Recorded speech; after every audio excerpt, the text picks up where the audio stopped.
For nearly a decade, a strange and mysterious lump near his garden shed had been a quiet puzzle for 75-year-old retired farmer Harold Wilson. When he first moved into his suburban home, it was just a small, barely noticeable mound of earth. But over the years, with a slow, almost imperceptible force, it grew larger, pushing its way up through his manicured lawn.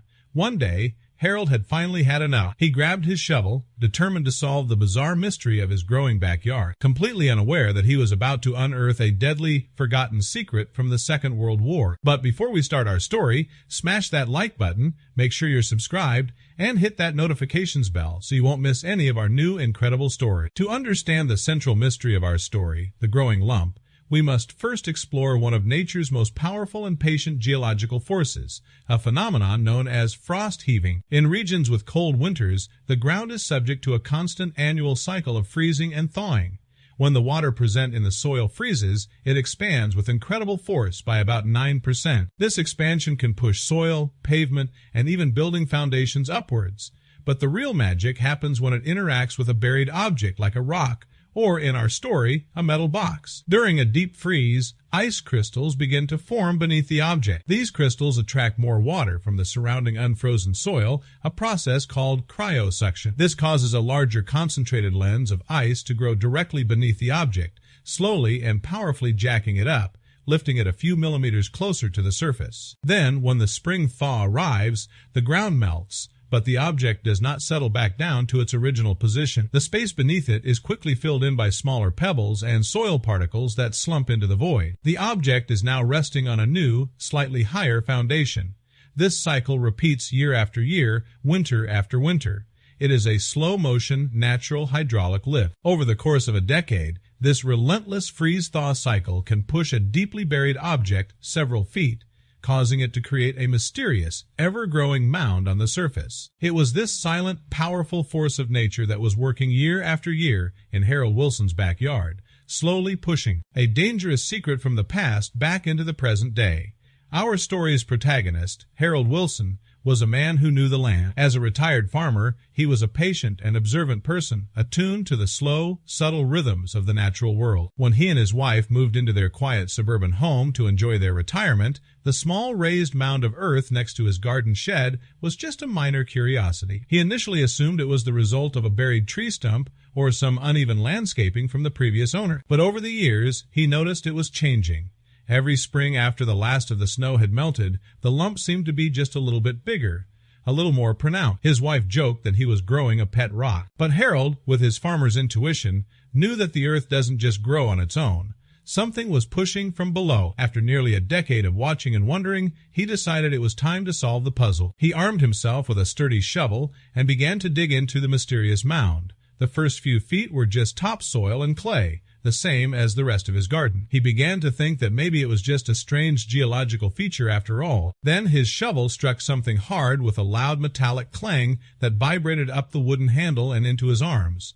It was not the dull thud of a rock. It was the unmistakable sound of steel hitting steel. Excited now, he began to dig with a renewed sense of purpose. He cleared away more dirt, and the outline of a dark rectangular object began to emerge. It was some kind of metal box, rusted and heavy. It looked like a military-style ammunition box from a bygone era. He managed to dig all the way around it, and with a great deal of effort, heaved the heavy container out of the hole. He stood back, catching his breath, and looked at his discovery. It was an old olive-drab footlocker, the kind he had seen in old war movies. He assumed it was just an empty piece of junk that the previous homeowner had buried to get rid of. There was something inside. The box was secured with two heavy rusted latches. The lid opened with a long, rusty squeal. He peered inside, and the moment he saw the contents, his face drained of all color. This was not a box of old tools or forgotten keepsakes. He saw the distinct, menacing shapes of old ammunition rounds, rifle cartridges, and the unmistakable pineapple-like serrated form of several World War II-era hand grenades. Harold stumbled backward, his mind reeling. The quiet, decade-long mystery of the growing lump in his backyard had just become a life-or-death situation. He fumbled for his phone, his hands shaking as he dialed 911. Harold's 911 call was met with a moment of stunned silence, followed by a series of urgent rapid-fire questions from the dispatcher.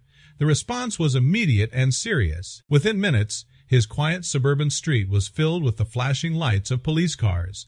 The officers established a perimeter, evacuating Harold and his wife from their home and securing the area. They were not equipped to handle a threat like this. A call was made to a nearby military base, and soon a specialized explosive ordnance disposal, or EOD team, was on its way. What had started as a simple gardening project had now turned into a full-blown bomb squad operation. Carefully examined the contents of the rusted metal box. The story shifts from a personal discovery to a historical one. To understand why a man would bury live grenades in his own backyard, we must travel back to the end of the Second World War in 1945. Millions of young American soldiers known as GIS were returning home after years of brutal conflict in Europe and the Pacific. They were greeted with parades and celebrations, hailed as the heroes of the greatest generation. But beneath the surface of this joyous homecoming, many of these young men were carrying deep, invisible wounds. They had witnessed the unimaginable horrors of industrial warfare, and they were returning to a quiet civilian world that could not possibly comprehend their experiences. In that era, the concept of post-traumatic stress disorder was not understood. These men were expected to simply put the war behind them to get a job, start a family, and seamlessly reintegrate into society. Many did, but they often did so by building a wall of silence around their wartime experiences. One of the common and often dangerous ways that soldiers held on to a piece of their past was by bringing home souvenirs.